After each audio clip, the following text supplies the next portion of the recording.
Welcome to TV20 News. I'm Dan Monroe. And I'm Kiera Cotton. Thanks so much for being with us, Dan. I'm happy to have you back. It's going to be back. I had off last week, birthday week. And happy belated. Thank you very much. We did a lot of stuff with the family, did some Kalahari for a couple days. Okay. I took in the home opener of the Guardians. Great game. Beautiful weather. It was great weather. It's perfect. Yeah, you need to bring some of that into this week. I'm really trying hard, but it is good to be back here. I'm happy to have you back. So let's get to it. Let's take a look at what's coming up here on TV20 News. Well, we know that there is a housing crisis, and also too there's a homeless population that needs to be taken care of, and so that's the primary focus. A new Cleveland partnership is working to tackle housing and healthcare challenges in our city. We need lifeguards. We need to get up to around 100 total staff. Right now, we've got about 30. City pools are looking for 70 more certified lifeguards ahead of the summer season. We'll tell you how you can apply and how you can get certified.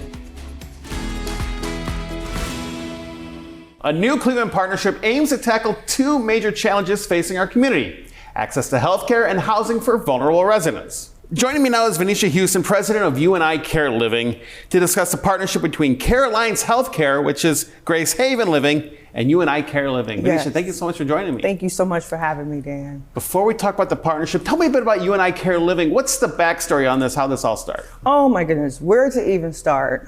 It started really from home. The mother just saying, hey, I am not going to a nursing home and I still need some care coordination, so figure it out. And from that, it was just knowing that I have the passion of real estate and then bringing coordination care together. So we take pride in obtaining real estate, converting that to clinical housing for those that need shelter and healthcare support. Now the partnerships can be good things, powerful things. It is. How did this come together? How did this all start? You know, meeting people in the center. I have a great partner that Mr. Dante Williams that's lockstep in this for Grace Haven Living, and just us community outreach, being on different boards, having good community connections, and just going back to old relationships that know that they care about the community as well. And from that, you talk about supporting individuals, financial insecurities, housing insecurities, and figuring out those gaps and creating a solution. Why is this partnership important now for Cleveland and Northeast Ohio? Well, we know that there is a housing crisis, and also too there's a homeless population that needs to be taken care of, and so that's the primary focus. So anyone that's in crisis for homes or in distress, it's just time to let them know they have a place to stay, and also too they can have a quality of life as well. Venetia, what are some of the barriers that people face when trying to access the care or stable housing in Cleveland? One, housing in itself, and then two, how do I even fund housing? How do I even pay for this month to month? I'm on a fixed income. I may have little to no income. And so for that, we're able to create subsidies, and we take pride in being Medicaid and a federal provider as well, to find other resources to help someone not worry about the monies to cover their home or their unit per month, but also to just knowing that they're covered to make sure they have a quality of life that they can focus on. So then how can this partnership work, like you're just saying, to get over those barriers? So the partnership is making sure we're going to be reducing homelessness. We're going to be reducing the rate of individuals in housing financial security, and we're going to embody and improve the communities and make sure that we're lockstep together to know we're not worried about a place to stay, but now the next place to go. So what does success look like now with this partnership?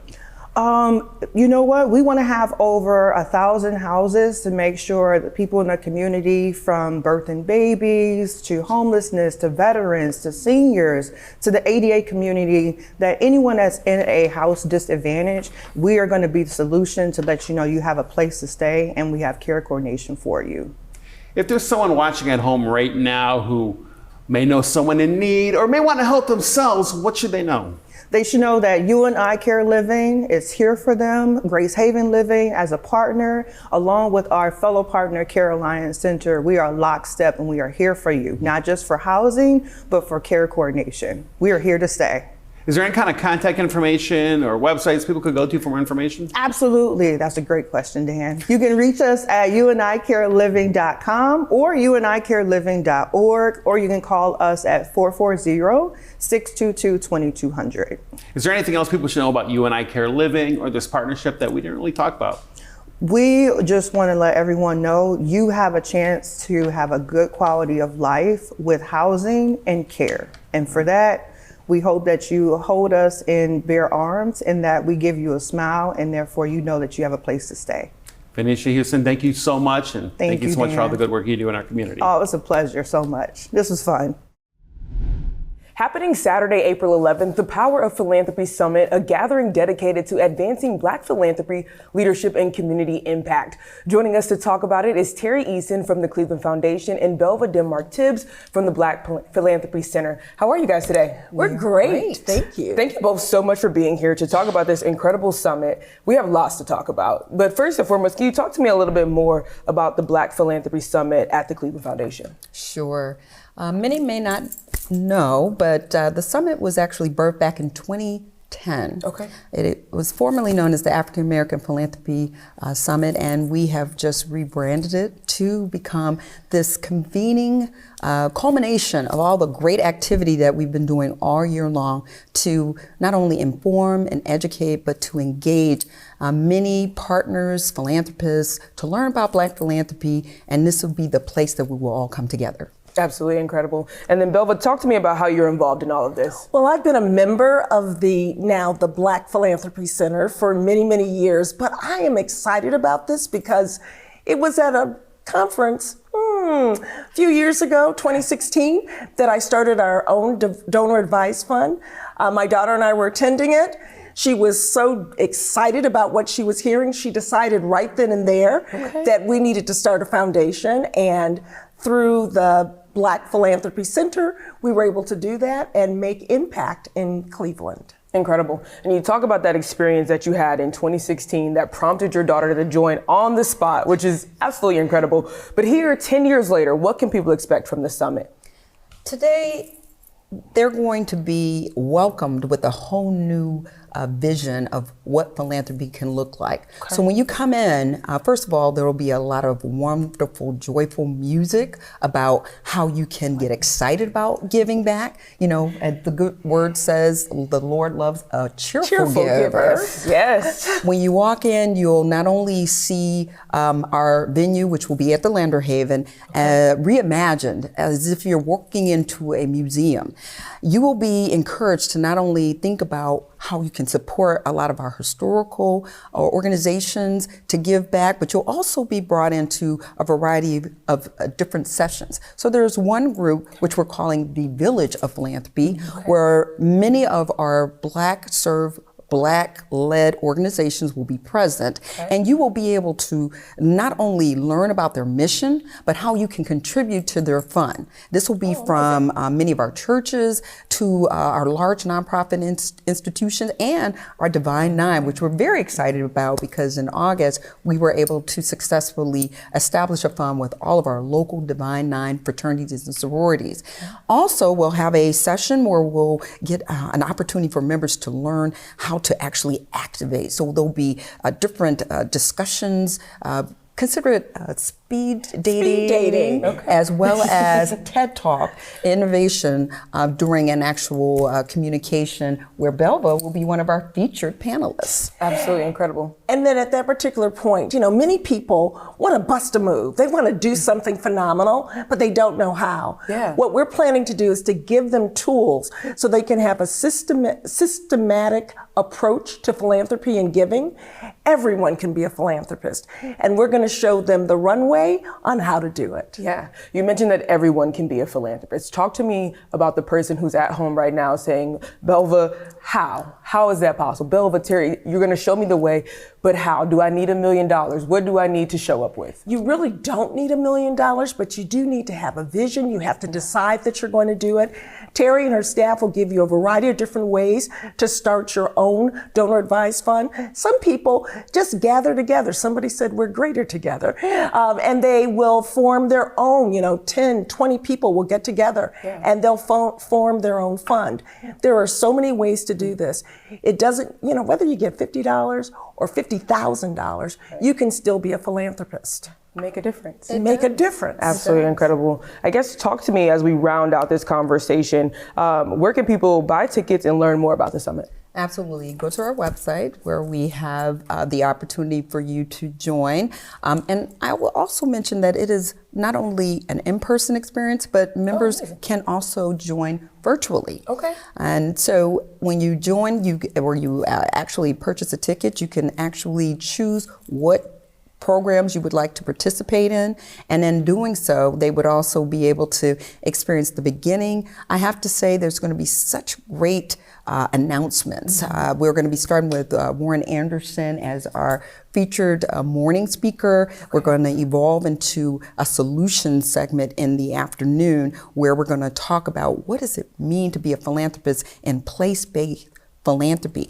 And in between that, we're going to be giving the inaugural Stephen A. Mentor Award. And it's going to be very special because we're going to be recognizing a giant in our industry that was not only a leader, a pioneer in his own industry, but also was a person that was very philanthropic. So we're welcoming all to attend. If you can't come in person, then please join us virtually. You will still have an amazing experience. And at the very end, we're going to have something very important and very celebratory. It's going to be a day party. A day party, because we want to party with a purpose. Yes. We wanted individuals to have an opportunity to not only get to know us, but to talk about what their dreams or hopes are. Okay. And then we can tie a nice little bow around it and help them accomplish what they want to do. Absolutely incredible. Okay, so Saturday, April 11th, it's happening at Lander Haven. Terry Eason and Belva, Denmark Tibbs, thank you so much for joining us. Thank It's our you. pleasure. Thank you for having us. Of course.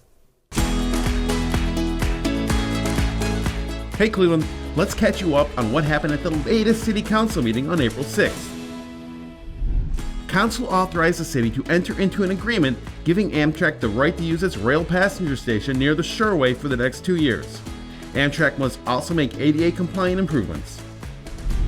On April 18th, look to the skies because that bird or plane may be something else. You see, April 18th has been officially declared as Cleveland's Superman Day.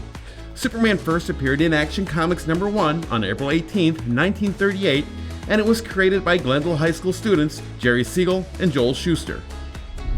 Finally, Council will be supporting the Ohio Commission for the United States Semi-Quincentennial Initiative, known as America 250 Ohio.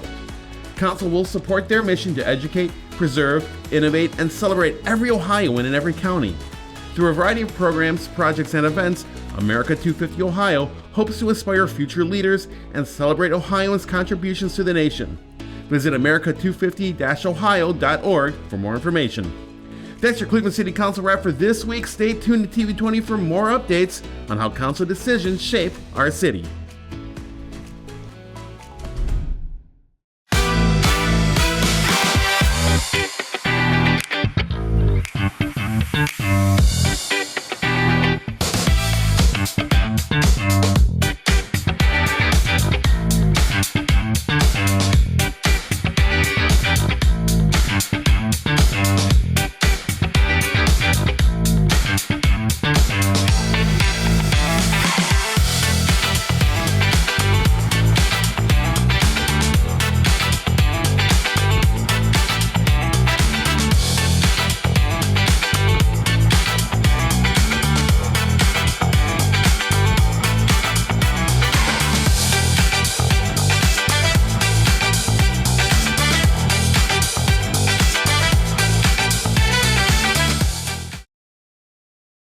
Welcome back to TV20 News. April 11th marks the beginning of Black Maternal Health Week, a yearly campaign founded by the Black Mamas Matter Alliance. It's meant to build awareness, activism, and community-driven solutions to improve Black maternal health outcomes in the United States. According to data from the Centers for Disease Control and Prevention, Black women are 2 to 3 times more likely to die from pregnancy-related causes than white women. The Black Mamas Matter Alliance offers virtual ways to get involved. Visit blkmaternalhealthweek.com to learn more. As we inch closer to summer, pools across the city are facing a familiar but serious summer challenge, a shortage of lifeguards. City recreation centers are working to keep pools open and safe, but without enough trained and certified staff, it may be a challenge. Lifeguards aren't just there to watch the water. They're often the first line of emergency response, trained to act quickly when it matters. I spoke with a representative from the city about lifeguard requirements and how to go through certification training to become one. Joining me now is Jim Clark, Deputy Commissioner of Aquatics for the City of Cleveland. Jim, thanks so much for joining me. Glad to be here. Summertime's coming up sooner than we think. There's a lot of positions out there for teens. One more important, especially with aquatics, would be Lifeguards. lifeguards. Tell me the story. What does Cleveland need to fulfill the lifeguard duties for this year? Well, we need lifeguards. We need to get up to around 100 total staff. Right now, we've got about 30. But to be able to fulfill our needs, we need to get to 70 more people working this summer. So we have positions for seasonal lifeguards. We also have some positions open for what we call permanent part-time lifeguards. So that would actually be somebody who is maybe not a teenager, who is 18 years of age or older and has a high school diploma or the equivalency to that. And of course, lifeguarding. So we have some positions like that. We have a lot of seasonal positions that need to be filled because we're looking at having approximately 15 outdoor pools open this summer that we need to have staffed for the public. You kind of just hit on my next question, I guess. How many pools does the city have and what's outdoor to indoor? So 15 outdoor. Yes, we have, actually the city has a whole lot of pools. We've got 39 pools total. Some of them are in various stages of rehabilitation right now. Looking at the summer, we're looking at probably having 15 outdoor pools open and then as many indoor pools as we can open depending on the staffing that we have. What are the qualifications you're looking for to be a lifeguard?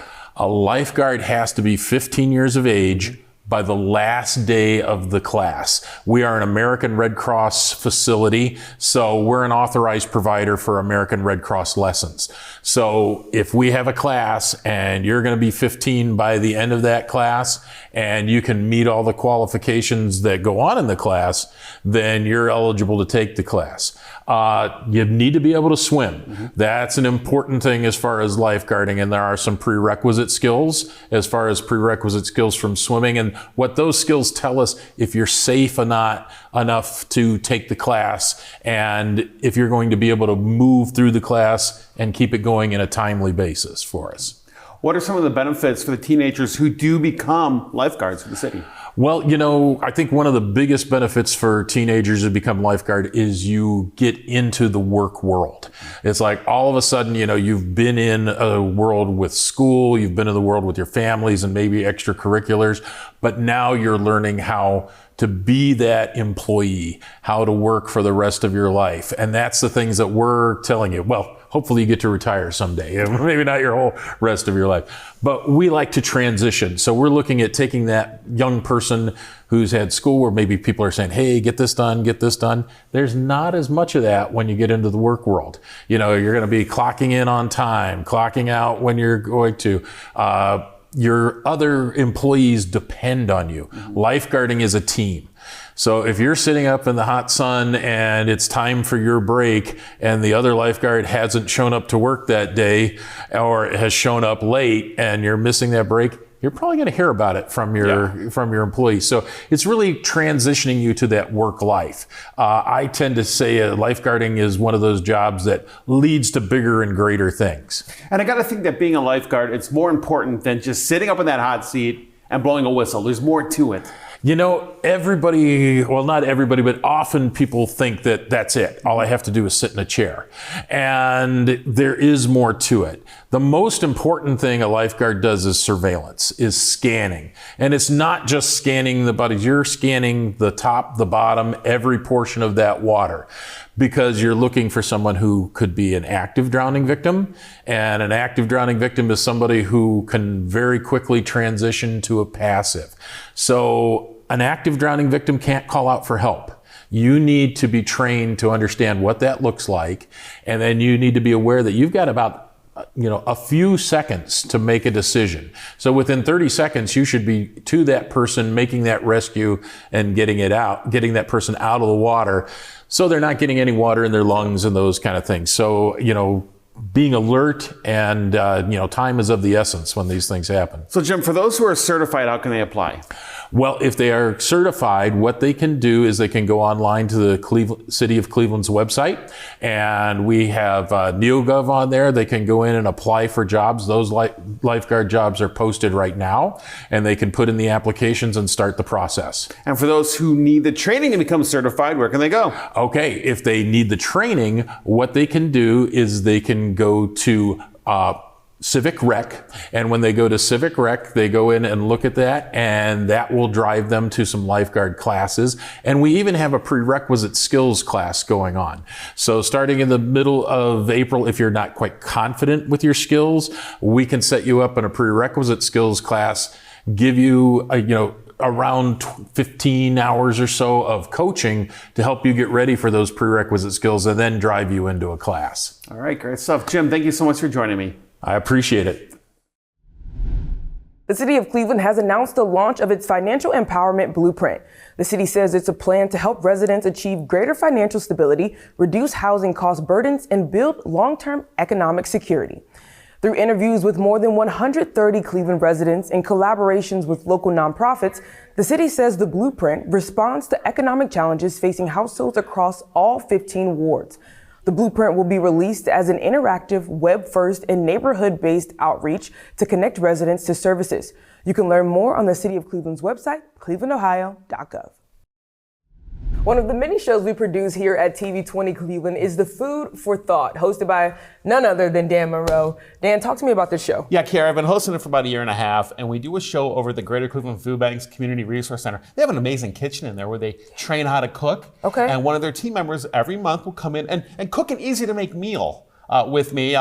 Mostly I just hold stuff. Maybe I'll help stir a little bit. But then we get to go, all the ingredients come from their Healthy Choice Food Market. Okay. And so we get food from there. We learn about good proteins. We learn about good nutrition. And then we even spotlight one of the community partners that works for the Greater Cleveland Food Bank. Amazing. Yeah, all around, it's just so much fun. And it's great to highlight such a good organization. Yeah, they do incredible work here in Northeast Ohio, and a new episode this week. That's right. So how about we check it out? Let's do it. One of the easiest ways is to hard boil them. You can hard boil a big batch, keep them in the fridge for an easy high protein snack on the go.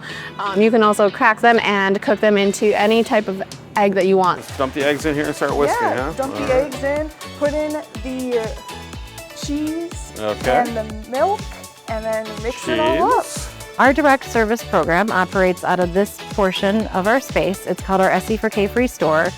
And this program is all about helping families that are referred by the Greater Cleveland Food Bank and its community partners receive those new items for their children to help them get ready for school.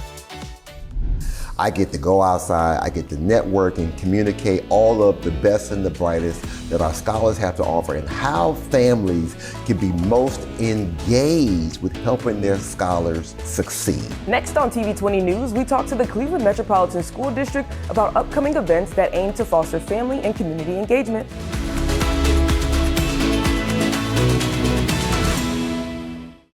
We are Cleveland. We are Cleveland. We are Cleveland. We are Cleveland. We are Cleveland. We are Cleveland. We are Cleveland. We are Cleveland. We are Cleveland. We are Cleveland and proud of it.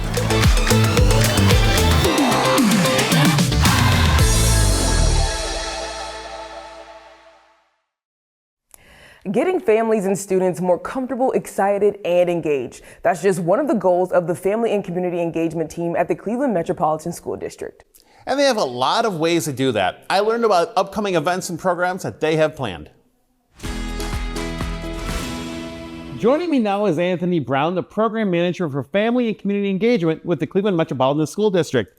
Anthony, thanks so much for joining me. Thank you for having me here today. So what is family and community engagement? Now, how do you feel that? What's your role with all that? Listen, so as the program manager for CMSD, I call myself the quintessential CMSD family guy. I get to go outside, I get to network and communicate all of the best and the brightest that our scholars have to offer, and how families can be most engaged with helping their scholars succeed. Yes.